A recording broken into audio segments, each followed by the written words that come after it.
Welcome to Us Weekly's Hot Hollywood podcast. I'm Us Weekly's entertainment director, Travis Cronin, and this week, the Hot Hollywood podcast is brought to you by Saks Off Fifth in partnership with the Fluid Project. Today, I am joined by my two beautiful co-hosts. First, you know her from all around these streets in the Hot Hollywood podcast. You've been here before, Sarah Huron. Hi, Trav. Hello. And we have a very special guest. I am huge fan of this lady. She has torn up the runways from uptown to downtown and now around the world, from the house of Balenciaga and the house of just being a bad bitch. We have Honey Balenciaga in the house. That is What's the tea? We're about to tell you what the tea. I need all of the Z. That is what we do here. Sarah Huron, why don't you start and tell us what story made you go well this week? Well, I, like so many people around the globe, are just shocked that Michael B. Jordan and Lori Harvey have called it quits. They have been together since late 2020, went public early 2021, so over a year, and people were just really devastated about this split. I feel like people ship so hard. Personally, I don't know why anyone would ever break up with Michael B. Jordan, so I'm not totally sure what happened here, but we've heard that Lori just doesn't want to settle down. She's like 10 years younger than him. Mm-hmm. He's ready to settle down. She's not. But my favorite part of this story is Steve Harvey getting involved. Yes. Obviously, Steve Harvey is Lori Harvey's father. He adopted her when he married her mom. And his quote was, "People break up all the time. I just wish I could have broken up without the cost factor. I got to start learning from my children. Get out early. I waited too late." Meaning this is his third marriage that he's on right now. So he's like jealous that his daughter didn't get married and just had a normal breakup. And he said, "I'm team Lori. As long as everyone can be peaceful and be friends, I ain't heard nobody say they busted no windows or nothing." So he's saying that it's been a clean split and that there's no money owed or no one's, hurting anyone. So Steve Harvey's okay with the breakup. Oh my God, he is a key for that. What? Those quotes were like the best. And while like Michael B. Jordan, beautiful, fine, we all want to date him, Lori Harvey, also one of the most beautiful women in Hollywood. Honey, what did you two think when these two got together or they broke up?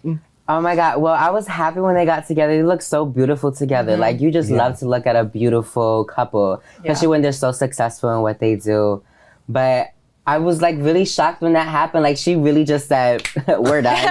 We're done." They were just at all the Vanity Fair Oscar stuff together in March, whenever it was. Like, not that long ago, they were seen together. So kind of a shock. Yeah. And then she went to the Cannes Film Festival. She's in all of her gowns, looking amazing. Great time to break up with someone when you're just fresh off the Cannes Film Festival, dripping in diamonds and gowns. Not a bad time to leave somebody. She looked like the belle of the ball, though. That dress was beautiful. Oh my God, that Cinderella dress. I will remember it forever. She just got Megan Fox's stylist. Maeve is her name, and Maeve just changes the game whenever anybody gets her. So smart move, Lori Harvey. Hey, Maeve. Who will she rebound with? I can't wait to find out. Anybody I think she should probably do what she's doing, stick to being independent, working on a career, because why would you want to hop into something else that you're not ready to be in? Fair. Yeah, that's a really good point, because I really don't know what she does for a living other than be gorgeous. She's a professional pretty person. She's a model, no? She's a model, great. Well, beauty then that's entrepreneur, her model, I believe I used to describe her. Beauty entrepreneur. Okay, professional pretty person. Honey, you know that. You know that. The dream. The dream. We're living it.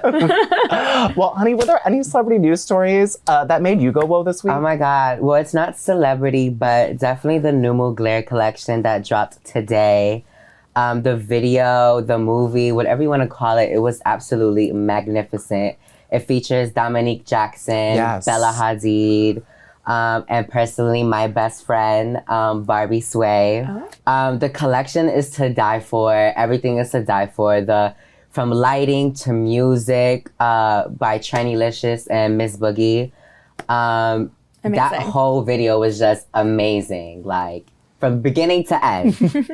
And Dominique Jackson on any runway just gives me all the life. She can just tear it up like nobody else. You know what it is? Dominique Jackson, she's a model, but she comes from ballroom. Mm-hmm. So her runway is way more distinctive. It has more attitude. There's more poise. There's more just energy surrounding her walk and her performance. And that's what a lot of models lack. Got it. Good to know. Good to know. I hope she taught Bella Hadid a couple things. No shade to Bella. She's a great model. But she doesn't walk like Dominique. Nobody does. Oh, Bella eats it, though. Bella eats it. Okay. No slander for Bella. Okay? No slander for Bella. You know, and she has her new man, too. He's a little behind-the-scenes guy. No more weekend drama. She has a boyfriend? Yeah. She does. I can't remember what he does. Like a photographer. He's a photographer, something. like a production guy, very behind the scenes. Cute, but they've been together for like a year and a half. He's very cute. He's tall.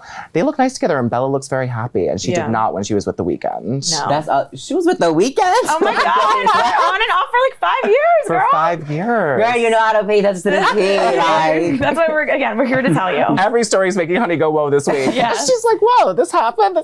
Travis, what made you go whoa this week? Well, thank you for asking, Sarah. Well, I'm going to help us across the pond and take us to the UK for the Queen's Jubilee. That means this lady has been reigning for over 70 years. 70 years. 70 years as Queen, Editor-in-Chief, Head of the Throne, whatever you want to call her. Queen Elizabeth II celebrated her Platinum Jubilee. But of course, here at Us Weekly, we were only looking at Meghan, Harry, and Kate and William, because Meghan and Harry have not been back to the UK since they left their royal duties and responsibilities and moved to California to pretty much stay in their house and make money with Spotify and Netflix deals. Good for them. Good for them. But so they went back to the UK for the first time. Everybody in the family's mad at them. There is a lot of drama. And they skipped a few events. And then during the events they were seated completely on the other side from William and Kate. They weren't across from each other, so they couldn't see each other. They were sort of stacked.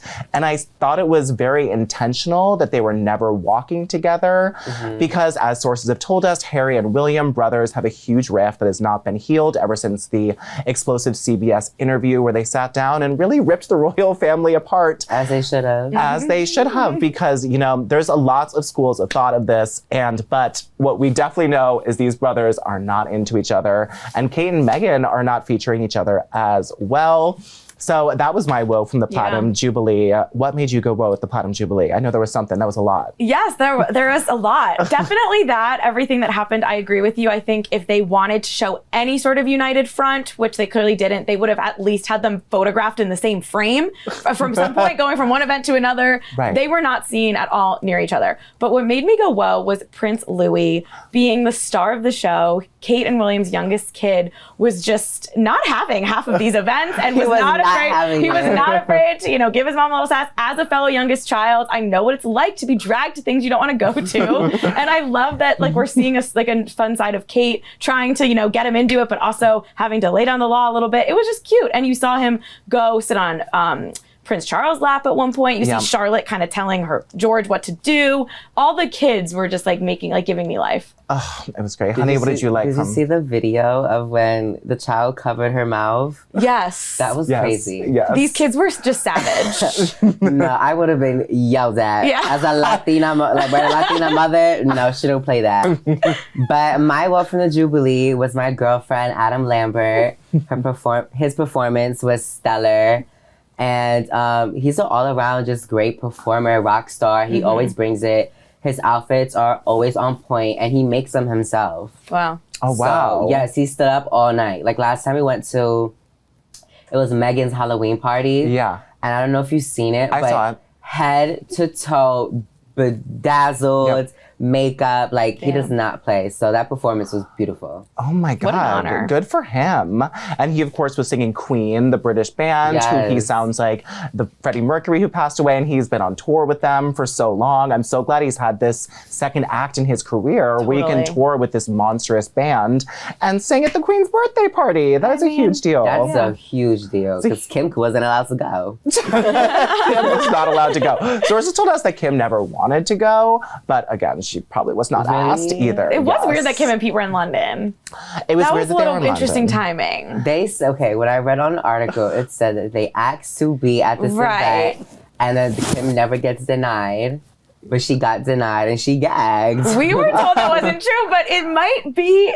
We don't know for sure. Yeah, sources close to them told us it wasn't true, but they have reason to say that wasn't true. Yes. So we may never know unless the Queen Elizabeth II speaks out about it. Would that be amazing? She breaks her silence on Pete Davidson trying to come to her birthday party. That would be amazing. Yes. Well, let us bust into some of the celebrity news of the week. And what a lovely transition. We're going to talk about the Kardashians. Sarah Huron, there has been a lot going down on the Kardashians on Hulu, the new show. Tell us about the latest episode and my favorite quote from the last one. Of course. So to wrap up Kim and Pete and talk about them a little bit more, Kim did detail how her and Pete got together on the last episode. She obviously hosted SNL, and Pete didn't show up to her after party, and she was a little pissed. Like, where's Pete? She was wearing Balenciaga head to toe. Yes, of course. They had this moment when they kissed as Jasmine and Aladdin, and he didn't show up to the after party. So she reached out to the SNL producer and said, "Can I have Pete's number?" They got together, and she describes it as, "I heard about this BD. I'm basically DTF," is what she said. She pretty much told Pete. She didn't think they were going to start dating. She thought she just needed a cleanse after Kanye to get back into the game. And they were still together. And on the new episode, the producer asks a few more questions about Pete and asks if she's in love. And Kim kind of blushes and plays coy. And Pete keeps gifting her these ice creams, the Dibs ice creams. Like, Kim's on her private jet to go shoot Sports Illustrated, and then she's in wherever they shot Dominican Republic or wherever they shot Sports Illustrated, and he keeps surprising her with Dibs ice cream. And she's like, is he the sweetest guy ever, or is he sabotaging me for Sports Illustrated? So that was the Kim and Pete part of the episodes. That is adorable. I love them together. She's never looked happier than when she is with Pete. What are your thoughts on this coupling? Did you know they were together? I forget. I knew they were together. But as crazy as it sounds and as crazy as it was, I'm Team Kanye. You're a Kimye girl? I'm a Kimye because I feel like her crew, first of all, that whole family's career elevated because of a black man. True. In the industry. I'm sorry. True. From head to toe, from the fashion to the bookings to the fashion shows, I almost feel like Kanye had put Kim in that position. Yeah. Yes, Kim would have gotten there. She's a beautiful girl. She gets the gigs. Yeah. We understand that. But I feel like Kanye just made it happen quicker. Yeah. He gave her prestige. She never would have had. She would never would have gotten the cover of Vogue. I think she admits that to some degree too. Yeah. But I don't know. Maybe not enough. But also, Honey wants more for Kanye. I want more for Kanye. But I mean, I actually like that they're a little separated now then. Yeah. Because, Kanye is doing his thing. I hope he's focusing on the better things in life. I love that you are standing for Kanye and talk about how Kanye elevated that family, because that really is tea. He really did give the family a level of fashion prestige. Kendall helped a little bit, but Kanye really pushed them all up to into a stratosphere they would never be without him. Someone who didn't was Tristan third trimester Thompson. Exactly what I was going to say. I had a feeling that's where you were going. Yes. And this week's episode of The Kardashians, the last 5 minutes, guys, they're kind of edge of your seat moments because the crew gets a call to show up. Kim is about to start filming her workout at 7:30 in the morning when the Daily Mail breaks on Kim's phone that Tristan admitted to sleeping with Marilee Nichols and has a baby on the way with this woman. So when this paternity scandal broke in December of 2021, Kim was filming in her gym. And you see Kim reading the story, calling Kris Jenner, naturally first call, reading her the story, reading Tristan's declaration in which he admitted to sleeping with her in March 2021 when he was very much with Khloe. Then you see Kylie call in, and Kylie, I don't think knew that she was being recorded, and asks, quote, "Is Tristan the worst person ever?" Then Kim's like, "We're taping." Then, of course, Kourtney comes in, and Kim is taking screenshots, sending them to the family, trying to get Khloe on the phone, and reveals that Khloe threw Tristan a 30th birthday party. Then he traveled to Houston for a road game. He still plays basketball, apparently, who knew? And slept with this woman. Impregnated her. And one of the craziest parts is Kourtney kind of suggesting, well, did Khloe know? Did he talk to her about this?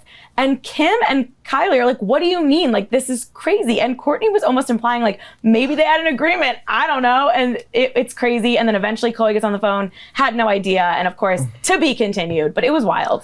It was wild. And the news broke the day she was due to give birth. Yes, baby Theo was born into this world. Baby Theo was born on the day the news broke. So Khloe had to wake up to be like, yes, your boyfriend impregnated another person after the night you threw him a 30th birthday, and she's giving birth today. Yeah. Like, it's a rough day for Khloe to wake up. And according to Kim, Khloe obviously wanted more kids. Like, she wanted a baby boy because she has a daughter, True. So Kim is like, Khloe wanted the boy, and now this rando's having the boy. And it's like, oh God, Tristan, like, why are you so messy?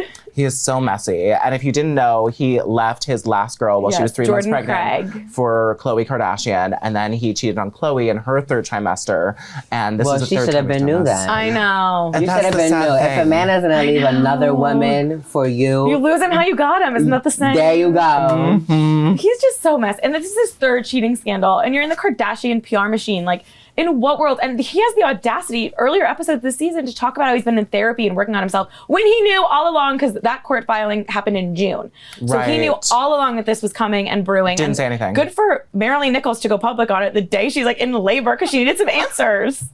It is wild. And he was only 23 at the time. He's much younger than Khloe. With the first pregnancy? I thought with this pregnancy, he was 24. What do you mean? When he impregnated her. Tristan? Tristan's almost 30. You're giving him too much credit. Oh, I am. Yeah, I thought he was 30. older. He's almost 30. Chloe's 37 now, and he's almost 30. Oh, see, I thought he was like still 23 because that's how he acts. No, that's just how he acts. Well, let's move into some happy news, shall we? Let's talk about Dwayne Wade and Gabrielle Union. We love them. Some of our favorite couples at Us Weekly. They are just adorable, fun to look at, and they have adorable kids. And Dwayne Wade is truly allying up for his transgender daughter, 15-year-old Zaya.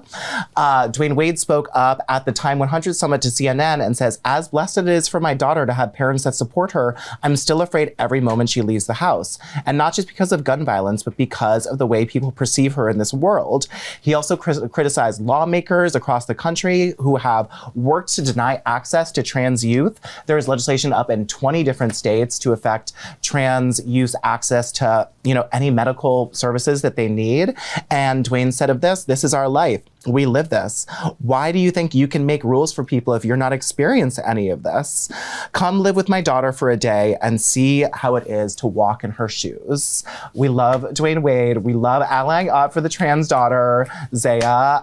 Honey, how do you feel hearing this? I love that he's doing that. It honestly warms my heart because you don't see a lot of... You see a lot of parents, but you don't see a lot of parents that have influence, celebrities, or celebrities, advocates, basketball players, especially basketball players, like masculine men, toxic masculine men at that. And just to see a man advocate for his daughter and saying what needs to be said for trans youth and for the younger generation of LGBTQ plus youth. It's beautiful to know that someone like that is advocating for us, and we do need those resources. And I relate to what he's saying because my mother says that every single time I leave the house. Before. Now I live on my own. But since I'm staying with her now because I'm in New York, she's always afraid of me leaving the house, even when I'm in LA, because the way people perceive us, the way people look at us, the way people treat us, even though I'm not a trans woman, but I am of femme experience, that it's hard to be who you want to be in a community or any community at that. It is. And, no one has it worse than trans women of color out there. It is scariest for them. They have the highest suicide rates. They have the highest wrongful incarceration rates by police. They have it worse than anybody on the planet.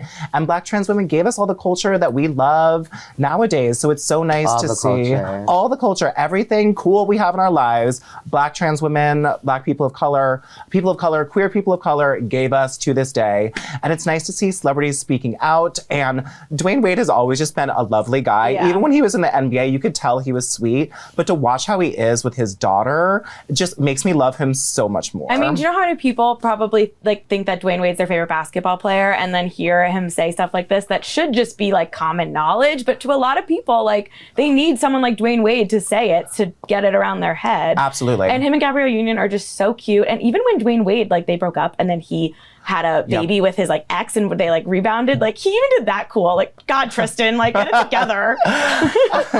And I only know this because I just read a story, but Dwayne Wade is a 13-time NBA All-Star player. He is, Trav. He's very good. Thank you so much. Good job. He's very good. So I'm just saying, like, a lot of dudes know him and respect him. He's very well known in the NBA. Just imagine how many people dropped him or how many fans he lost just because he's advocating for his trans daughter. Yeah. It's kind of crazy to me that people still have this closed-minded thought and just, girl, they closed-minded. Yes, that's the perfect word for it. And it needs to stop. It needs to stop. And like he said, like, if you don't know the trans experience, why are you trying to legislate it? Like, how does it impact your life? I thought it was a really good way to say it. Like, first of all, why do you care? And second of all, why do you think you have the authority to tell trans women trans people how to do anything? Yeah. Forget all y'all who are legislating. And thank you, Dwayne Wade. Yes. Dwayne Wade for president. Dwayne Wade for president. Gabrielle Union for first lady. Yeah, and Zaya for whoever you want to be in life. You're only 15, girl. Get it. Yeah, you got time. Well, let's move on to some messy drama. Let's talk about Chrisley Knows Best. And Sarah and I are not lawyers, but because of this job, we know a lot more than we should about the legal system. Tell us what is going on with Todd and his wife, the Chrisleys, in court. Oh my God, I love pretending to be a lawyer. It's my new favorite pastime. And I love reality stars that don't pay their taxes. So Todd and Julie Chrisley, if you are unfamiliar with the show Chrisley Knows Best, it's on USA, but it airs reruns on E! and Bravo all the time. All the time, like and all drives Saturdays. Me nuts. Like, Bravo, like give me old housewives. I don't want to watch Todd and Julie Chrisley. Anyway, they have been in court for the last couple weeks in their native Atlanta because they were accused of, first they were accused of their former employee, this man named Mark, was accused and admitted to the FBI that he altered documents so that they could get loans to live beyond their means. So they have been accused of getting $30 million in loans by lying about how wealthy they are to upkeep their lifestyle. Oh my God. Now, they fired this man a couple years ago over a dispute. And the Chrisley's defense is that this guy acted out of revenge and like went to the FBI with these fake emails. The FBI is saying, no, you did something called scrapbooking, which is tweaking all these documents. And the FBI is alleging that they still had money from the IRS even after this guy, Mark, no longer worked for them. So long story short, also, Mark, side note, did allege that him and Todd had an intimate affair. Yes. And this is not the first man to allege that him and Todd had an alleged affair. Which the Chrisleys have denied, and Todd has denied being anything but a straight married man. But that's just a side note for the juice. Long story short, they were found guilty of 12 counts of tax evasion, bank and wire fraud, and conspiracy. The Chrisleys have said they are disappointed in the verdict and plan to appeal. They face up to 30 years in prison. No one's surprised that they're disappointed and ready to appeal. $30 million is a lot. That's a lot of That's a lot of money to fake a lifestyle for your USA TV show. It is. I would do it too. I'm sorry. Somebody check Honey's taxes. Just kidding. Just kidding. Don't check Honey's taxes. She paid them. They're all up. For legal purposes, that was a joke. This TV couple is just so messy. There have been so many allegations against Todd of sexual harassment towards young men. All of them have been sort of the same story. So as Gwen Flamberg, our other host who isn't here, says, where there's smoke, there's usually salmon. Yeah. And $30 million in court. And you know when you hear that bank and wire fraud, that those years go up. We knew that from Real Housewives of New Jersey's Teresa Giudice. When you get that bank and wire fraud, that's when the numbers start going up. A little Lori Loughlin, if you will. A little Lori That's why she ended up behind bars. Yes, it is. So when you hear that, I don't have a good feeling. Yeah, they're getting sentenced in October. But is this the bars with the tennis? Is this the jails with the tennis courts and the basketball courts? Good question. Or is this the jail? I don't know how Todd would do in jail. Not that it's my fault. He broke the law. But I think they're getting sentenced in October, so we'll find out. But I would assume it'll probably be more like where Teresa Giudice went to camp. As she called it and still calls it when I was away at camp. Yeah. But that's a good one. We'll find out. Yeah, he still might need solitary though. There's a lot going on there. Yeah. Send that man to jail. Pay your taxes or go to jail. It is what it is. That's America. That is America. It's a celebrity story we've seen 1,000 times over. The Situation, Abby Lee Miller. It started with MC Hammer. Oh, really? Yeah, Wesley Snipes, Bobby Brown. Okay. Just all tax evasion classics. Really started out with MC Hammer. He was the first one to really celebrity go to jail for not paying his taxes. Abby Miller made it hot though. Oh, yeah, she did. Abby Miller made it hot. She did. Amazing. She came out of there in a wheelchair looking skinny, got her career right back. Yeah. Dance Moms was never the same. It was never the same. Well, thank you for Jojo Siwa, Yeah, LGBTQIA plus icon. Well, let's get into some more mess, because here at Us Weekly, honey, I don't know if you know, we love mess. So let's... I see. Yes. And we love the court. We love the court, and we love A-list actors and mess, and we're finally getting A-list. This is no USA reality type. This is Brad Pitt and Angelina Jolie. Now, they have been fighting for over 7 years in this divorce battle. They've been going back and forth for 7 years. The kids have had to testify behind closed doors with experts. There have been countless legal filings, and now there is a new one that is truly of note. Brad Pitt is suing Angelina again, saying that she sought to inflict harm by selling her interest in their joint French vineyard, Mirival Vineyards. Great rosé, by the way. She sold it If you're listening, Brad, send us some. We would love some Mirival. Shout out to Mirival. Please send us. And good luck with this thing. And to the Russian oligarch that Angelina Jolie sold her interest in the company to. Okay. Now, this is where it becomes a little messy, because Brad Pitt is saying that since she sold her interest to this Russian oligarch, instead of letting Brad Pitt buy her out, she sought to sort of burn the company down on her way out the door. She lit that match and burned that French vineyard to the ground by selling it to a Russian oligarch. She Yes. happy. It's giving Maleficent. It's It is giving Maleficent. That's so good. It really is. She is calling all the dragons to go burn that French vineyard to the ground.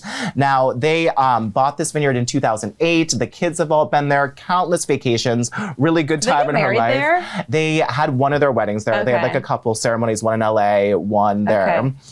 But she, Maleficent, lit that match, threw it, and gone. And Brad Pitt is saying that he could have bought her out. He is saying that this is a passion project, and he has done the most to make this an internationally successful business, and she is just trying to burn it down on her way out the door. Eek. I know. Eek. And then I feel like her side, her sources close to Angelina are saying this is false. And this back and forth, he said, she said, is starting to give me Johnny Amber defamation vibes. Like, are we going to end up back in court with Bradgelina? That was crazy. That was crazy. Yes. And I feel like this is kind of going in that direction. Like, it's a lot of he said, she said. I'm Team Angelina all the way. Burn it down. Salt, I love 10 out of 10. Maleficent, 10 out of 10. Everything 10 out of 10. I'm sorry. So you support Angelina in this. I You're love Angelina. Like, I just love her. I just love everything she does. Her family, her kids, the way she acts, performs, her poshness is just beautiful. She's an all-around beautiful girl. She is, and she has so many humanitarian causes that she goes for. She fights for international refugees. She fights for child hunger. She fights for international women's rights. She does so much good in the world, and it seems like Brad Pitt sort of does a lot of good in the world too, but these two just hate each other. Yeah, I don't even know whose team I'm on, to be honest. I'm just shocked that they still want to be in court over this. Like, it's been so many years they've done the kids are aging out of custody battles. They've been fighting about them so long. Yes. Because once you're 18, you can live your own life. So it just blows my mind that these two A-listers with all the money in the world feel the need to fight this out so publicly too. Like, buy a new vineyard. I don't know. Fuck the vineyard. That's what Angelina said. That's what I really don't understand is these people have hundreds of millions of dollars. And so all of these court filings are only for pettiness. Right. And like, they know we're going to read them. Yeah, they know we're going to read them. It is really a back and forth for pettiness. They don't need the money. They don't need the publicity. So the hatred should die down. Yeah. There's a movie coming out. Probably. There's At definitely least a movie coming out. a framing Britney Spears type, framing Bradgelina. I hope they do like a Hulu series looking into this, because there is so much back and forth with these two, and they were the couple of the moment. I hope so. I hope so. We will watch it. Y'all love drama. Yes, we Stir do. that It's what pot, everybody. Let's stir it up, add a little bit of spice. That's what we do here for a living. Well, honey, thanks for jumping into the drama with us. Of course. She's usually above it all, but not today, folks. Shit ain't sweet today. She ain't sweet today. Thank you, honey Balenciaga. You know, internationally acclaimed model, dancer, activist, fluid project. Cover girl, we'd say. Cover girl. And she does a whole lot. Follow her. She's amazingly talented. Thank you so much for joining us today. I'm such a big fan. Thanks, Sarah Huron. Are you a fan of me too, Chad? I am a big fan of Sarah Huron as well. Fan of everyone in the room. If you could dip and spin like honey, I'd be more. So let's work on that outside. I'll try. Okay, I'll get lessons after this. Thank you guys so much for watching. We'll be back next week. Bye.